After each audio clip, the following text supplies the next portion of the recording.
본 영상은 이음교회 김봉근 목사의 2025년 12월 28일 주일 예배 설교를 요약 소개하기 위해 제작되었습니다. 오늘 우리가 함께 파고들 자료는요, 마가복음 12장을 배경으로 한 천국에서 멀지 않은 사람들이라는 제목의 설교문이에요. 혹시 성경을 읽다가 이 구절 기억나세요? 예수님께서 당대 최고의 율법 전문가였던 한 서기관에게 네가 하나님의 나라에서 멀지 않도다라고 말씀하시는 장면이요.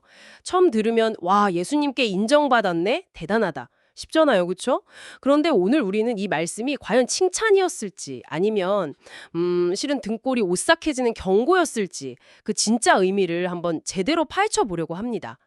머리로만 아는 신앙과 온 삶으로 살아내는 신앙, 그 결정적인 차이가 바로 이 한 문장에 숨어 있거든요. 자, 그럼 저와 함께 그 깊은 속으로 한번 들어가 보실까요? 먼저 이 사건이 벌어진 무대부터 한번 그려볼게요. 시간은 예수님이 십자가에 못 박히시기 바로 전 마지막 일주일이고요. 장소는 유대교의 심장부 예루살렘 성전입니다. 지금 분위기가 어땠냐면요, 그야말로 살얼음판이었어요. 대제사장, 서기관, 바리새인 같은 뭐랄까 종교 기득권 세력들이 눈에 불을 켜고 있었거든요. 예수님의 말꼬리 하나라도 잡아서 제거하려고 정말 혈안이 되어 있었던 거죠. 완전한 영적 전쟁터 한복판이라고 보시면 돼요. 이들이 예수님을 공격하기 위해 던진 질문들이 와, 정말 치밀해요. 총 3번의 공격이 있었는데요. 첫 번째 공격은 바리새인이랑 헤롯 당원, 그러니까 평소에는 서로 으르렁대던 정치적 라이벌들이 연합해서 던진 질문이었어요. 로마 황제 가이사에게 세금을 바치는 게 맞습니까? 틀립니까? 이거 정말 교묘한 질문이죠. 맞다고 하면 민족의 반역자가 되는 거고, 틀리다고 하면 로마에 대한 반역죄로 고발할 수 있는, 완벽한 정치적 함정이었습니다. 이 공격을 예수님께서 가이사의 것은 가이사에게, 하나님의 것은 하나님께 바치라 라는 정말 기가 막힌 답변으로 피하시니까 두 번째 주자가 나섭니다. 바로 사두개인들이에요. 이 사람들은 부활이나 천자 같은 영적인 세계를 전혀 믿지 않던 현실주의자들이었거든요. 이들이 좀 황당한 질문을 던져요. 어떤 여사가 아들 없이 죽은 남편의 형제 7과 차례로 결혼했다면 부활 때에 대체 누구의 아내가 되는 겁니까? 부활이라는 개념 자체가 얼마나 모순적인지를 보여주려는 그런 신학적 함정이었죠. 예수님은 이 공격도 완벽하게 막아내십니다. 그러자 드디어 끝판왕이 등장해요. 오늘 이야기의 주인공인 서기관입니다. 이 사람은 앞선 2번의 논쟁을 처음부터 끝까지 다 지켜보고 있었어요. 그리고 예수님의 지혜에 감탄했죠. 그래서 이번에는 좀 더 본질적인 질문을 던집니다. 모든 계명 중에 첫째가 무엇입니까? 겉으로 보기에는 굉장히 순수한 신학적 질문 같죠. 하지만 자료에 따르면 이 서기관의 의도 역시 100% 순수하지 않았던 것 같아요. 다른 복음서를 보면 예수를 시험하여 이 질문을 던졌다고 나오거든요. 하지만 그의 속마음이 어쨌든 이 질문 자체는 인간이라면 누구나 한 번쯤 던져볼 만한 어떻게 사는 것이 가장 올바른 삶인가, 어떻게 영원한 생명을 얻을 수 있는가 라는 가장 근본적인 질문과 맞닿아 있었어요. 이 심오한 질문에 예수님께서는 구약성경 신명기 6전에 나오는 쉐마를 인용해서 답하십니다. 유대인이라면 누구나 매일 암송하는 가장 중요한 구절이죠. 첫째는 이것이니 내 마음을 다하고 목심을 다하고 뜻을 다하고 힘을 다하여 주 너의 하나님을 사랑하라. 잠깐만요. 이 계명 한번 진지하게 생각해 볼까요? 마음, 목숨, 뜻, 힘, 나의 모든 것을 100% 아니 120% 쏟아부어서 하나님을 사랑하라는 거잖아요. 이게 가능한가요? 솔직히 우리 자신을 한번 돌아보자고요. 우리가 누군가를, 무언가를 사랑한다고 할 때 그 사랑이 얼마나 조건적이고 이기적일 때가 많아요. 조금만 내 뜻대로 안 되면 서운해하고 힘들면 원망하고 내 눈앞의 이익 때문에 더 중요한 가치를 쉽게 저버리기도 하잖아요. 하물며 보이지 않는 하나님을 향해서 내 모든 걸 바쳐 사랑한다는 건 사실상 불가능에 가깝죠. 이 설교는 바로 이 지점을 날카롭게 파고들어요.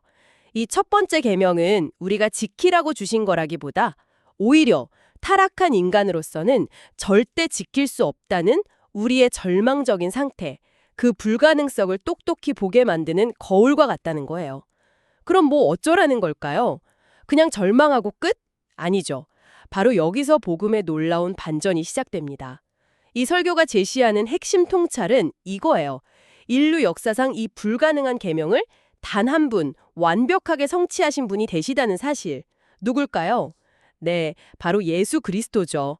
오직 그분만이 겟세마네 동산에서 피땀 흘려 기도하시고 십자가에서 죽기까지 아버지의 뜻에 복종하심으로써 하나님을 향한 100% 완전한 사랑을 이루셨어요.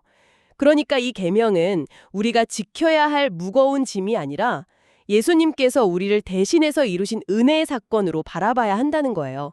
관점의 대전환이죠. 예수님의 대답은 여기서 끝나지 않아요. 이어서 두 번째 계명을 말씀하시죠. 둘째는 이것이니 내 이웃을 내 자신과 같이 사랑하라. 그러면서 이 두 계명이 서로 다른 게 아니라 본질적으로 하나라고 못 박으세요. 하나님 사랑과 이웃 사랑은 동전의 앞뒷면처럼 절대 뗄 수 없다는 거죠. 자, 그럼 이건 좀 가능할까요? 이웃을 내 몸처럼 사랑하는 것. 설교는 창세기 2장과 3장의 아담을 비교하면서 이건 역시 우리 힘으로는 불가능하다고 설명합니다. 죄를 짓기 전, 타락 이전의 아담은 하와를 처음 보고 뭐라고 고백했죠? 이는 내 뼈 중에 뼈요, 살 중에 살이라. 이건 그냥 시적인 표현이 아니에요. 너는 곧 나다 라는 완전한 자기 동일시. 너와 나 사이에 어떤 구분도 이기심도 없는 완벽한 사랑의 고백이었어요. 그런데 선악과를 따먹고 죄가 들어온 직후 이 완벽했던 사랑이 어떻게 변하나요? 하나님이 책임을 추궁하시자 아담은 이렇게 말하죠. 하나님이 주셔서 나와 함께 있게 하신 저 여자, 그가 그 열매를 줘서 내가 먹었습니다. 와, 정말 비겁하지 않나요? 방금 전까지 내 뼈요, 내 살이라던 아내를 순식간에 저 여자라고 지칭하면서 모든 책임을 떠넘기고 있어요. 심지어 그 여자를 주신 하나님까지 원망하는 뉘앙스가 담겨 있죠. 내가 살기 위해 가장 사랑하는 사람을 방패막이로 삼는 것. 이것이 바로 죄가 우리 본성 안에 만들어 놓은 끔찍한 자기중심성이에요. 그래서 우리는 본성적으로 이웃을 내 몸처럼 사랑할 수가 없는 존재가 되어버렸다는 겁니다. 결국 이 두 번째 계명도 마찬가지예요. 오직 두 번째 아담으로 오신 예수 그리스도만이 십자가 위에서 이 계명을 완성하셨어요. 원수였던 우리를 당신의 몸처럼 여기시고 우리를 살리기 위해 자신의 몸을 내어주신 그 사랑만이 이 불가능한 계명을 완벽하게 성취한 유일한 사건이라는 거죠. 자, 이렇게 엄청난 진리가 선포됐어요. 하나님 사랑도 이웃 사랑도 우리 힘으로는 절대 불가능하고 오직 예수 그리스도를 통해서만 가능하다는 이 복음의 핵심 앞에서 서기관은 어떻게 반응했을까요? 그의 대답이 정말 기가 막힙니다. 선생님이여, 옳소이다. 하나님은 한 분이시오 그 외에 다른 이가 없다 하신 말씀이 참이니이다. 또 마음을 다하고 지혜를 다하고 힘을 다하여 하나님을 사랑하는 것과 또 이웃을 자기 자신과 같이 사랑하는 것이 전체로 드리는 모든 번제물과 기타 제물보다 나으니이다. 와, 이 정도면 거의 수석 졸업생급 답변 아닌가요? 제사 같은 종교적 형식보다 사랑이라는 본질이 더 중요하다는 걸 꿰뚫어 본 거잖아요. 정말 대단한 통찰력처럼 보여요. 하지만 이 설교는 바로 이 지점에서 우리에게 아주 날카로운 질문을 던집니다. 그의 말이 정말 100% 진심이었을까? 그 속에는 어떤 다른 의도가 숨어있지 않았을까? 하고요. 먼저 그의 태도를 한번 보세요. 선생님이여 옳소이다. 이 말투 어때요? 배우는 사람의 자세가 아니라 마치 시험 채점관이 정답을 맞힌 학생을 칭찬하는 듯한 뉘앙스가 느껴지지 않으세요? 지금 피조물인 인간이 창조주이신 예수님을 감히 평가하고 있는 거예요. 이 은근한 교만함이 보이시나요? 더 나아가서 그는 굳이 하나님은 한 분이시오라는 말을 덧붙여요. 이건 그냥 신앙 고백이 아니에요. 당시 예수님이 스스로를 하나님의 아들이라고 말씀하시는 것에 대한 정면 도전이자 공격이었어요. 당신이 감히 신성을 주장해 웃기지 마. 신은 오직 한 분뿐이야. 라는 신학적 공격을 아주 세련되게 던지고 있는 거죠. 게다가 재물보다 사랑이 낫다. 이건요, 당시 성전에서 드려지는 제사를 통해 막대한 이익을 얻고 있던 자신의 경쟁 세력, 바로 사두개인들을 겨냥한 발언이기도 했어요. 사람들 앞에서 나는 저렇게 형식에 얽매이는 사두개인들과는 차원이 다른 본질을 아는 사람이야 라고 자신의 지식을 뽐내려는 아주 계산된 정치적 발언이었던 셈이죠. 예수님은 단연히 그의 마음속을 다 꿰뚫어 보고 계셨죠. 그리고 바로 그 유명한, 어떻게 보면 정말 무서운 평가를 내리십니다. 네가 하나님의 나라에서 멀지 않도다. 여러분, 제가 처음에 던졌던 질문 기억나세요? 이게 칭찬일까 경고일까? 설교는 단호하게 말합니다. 이건 칭찬이 아니라 우리가 들을 수 있는 가장 두려운 경고라고요. 왜냐하면 멀지 않다는 말은 뒤집으면 무슨 뜻이죠? 아직 그 안에 들어오지는 못했다는 뜻이잖아요. 천국 바로 앞, 코앞까지 왔는데 문턱을 못 넘고 있다는 거예요. 이것만큼 안타깝고 끔찍한 상황이 또 있을까요? 지식적으로는 완벽하게 동의해요. 머리로는 다 알아요. 그런데 그게 그의 생명이 되지는 못한 상태. 아는 것과 믿는 것이 이렇게 하늘과 땅 차이라는 걸 보여주는 장면입니다. 실제로 다른 복음설에 보면 이 서기관이 이 대화 후에 자기를 옳게 보이려고 예수님께 그럼 내 이웃이 대체 누구입니까? 라고 되묻거든요. 여전히 자신의 의로움을 포기하지 못하고 사람들에게 인정받고 싶어하는 모습이 그대로 드러나는 거죠. 상황이 이렇게 되자 예수님께서 여기서 판을 완전히 뒤집어 버리세요.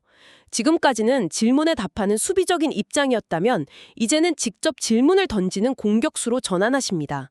그리고 논쟁의 핵심을 율법을 어떻게 지킬 것인가의 문제에서 그리스도는 도대체 누구인가? 라는 존재의 문제로 옮겨오세요. 예수님은 시편 110편을 인용해서 이렇게 물으십니다. 다윗이 그리스도를 주라 하였은즉 어찌 그리스도가 그의 자손이 되겠느냐? 이 질문 정말 핵폭탄 같은 질문이었어요.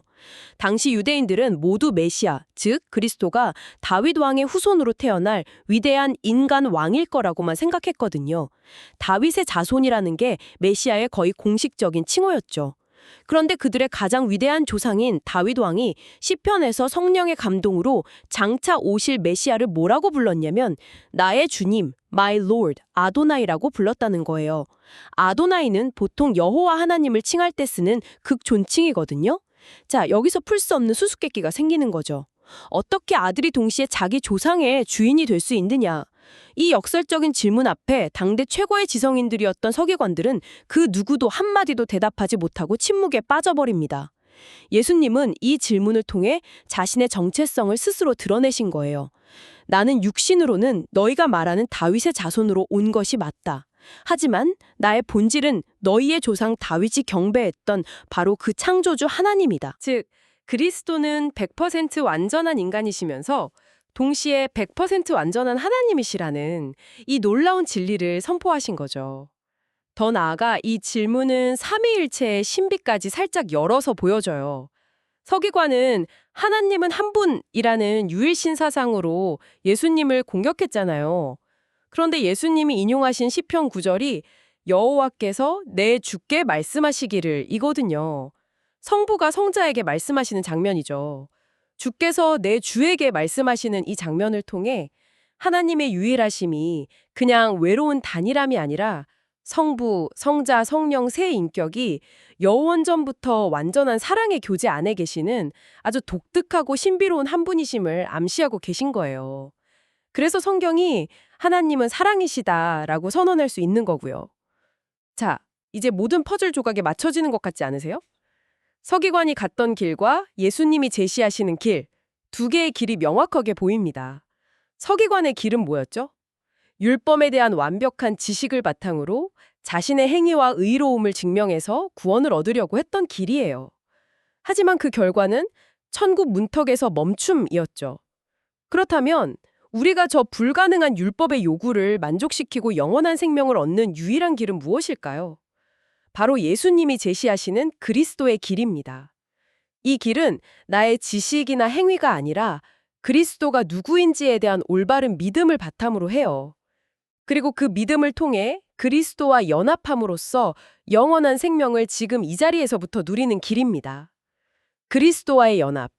이 말이 조금 어렵게 들릴 수 있는데 사실 복음의 심장과 같은 개념이에요. 우리가 우리 힘으로 율법을 지키려고 애쓰는 모든 시도는 결국 실패로 끝날 수밖에 없어요. 유일한 방법은 율법을 100% 완벽하게 살아내신 그분과 내가 그냥 하나가 되어버리는 거예요.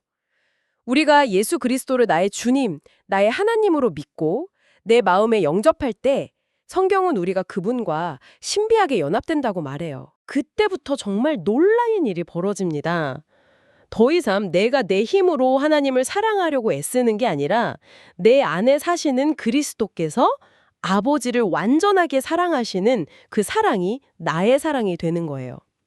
내가 이를 아물고 원수 같은 이웃을 사랑하려고 노력하는 게 아니라 내 안에 계신 그리스도의 십자가 사랑이 나를 통해 그냥 흘러나가서 그 사람을 사랑하게 만드는 거죠. 이게 바로 사도 바울이 갈라디아서 2장 20절에서 외쳤던 고백의 진짜 의미예요. 이제는 내가 사는 것이 아니요 오직 내 안에 그리스도께서 사시는 것이라. 이것이야말로 복음의 정수입니다. 그럼 마지막으로 가장 중요한 질문이 남았죠. 이 놀라운 그리스도와의 연합을 우리가 어떻게 하면 그냥 지식으로만 아는 게 아니라 매일의 삶 속에서 실제로 풍성하게 누리며 살 수 있을까요? 이 설교는 디모데전서 4장 5절 말씀을 통해 아주 구체적인 두 가지 통로를 제시합니다. 바로 하나님의 말씀과 기도입니다. 그런데 여기서 중요한 건 어떻게 하느냐예요. 말씀을 읽을 때 서기관처럼 더 많은 지식을 쌓고 논쟁에서 이기기 위한 공부로 접근하면 안 된다는 거죠. 그게 아니라 이 말씀 한 구절 한 구절을 통해 지금도 살아계신 그리스도를 인격적으로 만나는 시간, 그분의 음성을 직접 듣는 시간으로 여겨야 해요. 기도도 마찬가지예요. 그냥 내가 필요한 것들 목록을 쫙 읊어드리는 주문 시간이 아니라 믿음의 눈으로 지금 내 앞에, 내 안에 함께 계시는 주님의 임재를 느끼고 그분과 깊은 사랑의 대화를 나누는 교제의 시간이 되어야 한다는 겁니다. 바로 이 말씀과 기도를 통해 우리는 천국에서 멀지 않은 사람이 아니라 천국 한복판을 살아가는 사람이 될 수 있다는 것이죠. 오늘 이 이야기를 쭉 함께 따라오신 당신에게 마지막으로 질문 하나를 남기며 마무리할까 합니다. 오늘 당신은 어디에서 계신가요? 천국문 바로 앞에서 안을 빼꼼히 들여다보며 머리로만 모든 것을 분석하고 있는 사람입니까? 아니면 이미 그 문을 활짝 열고 들어가 천국의 주인과 함께 먹고 마시며 그 생명을 누리고 있는 사람입니까? 어쩌면 우리도 모르는 사이에 지식이라는 문턱에 걸려 넘어져 생명의 실제를 놓치고 있는지도 모릅니다. 그 문턱을 넘어 진짜 생명 안으로 들어가는 그 한 걸음을 내딛기 위해 지금 무엇을 하시겠습니까?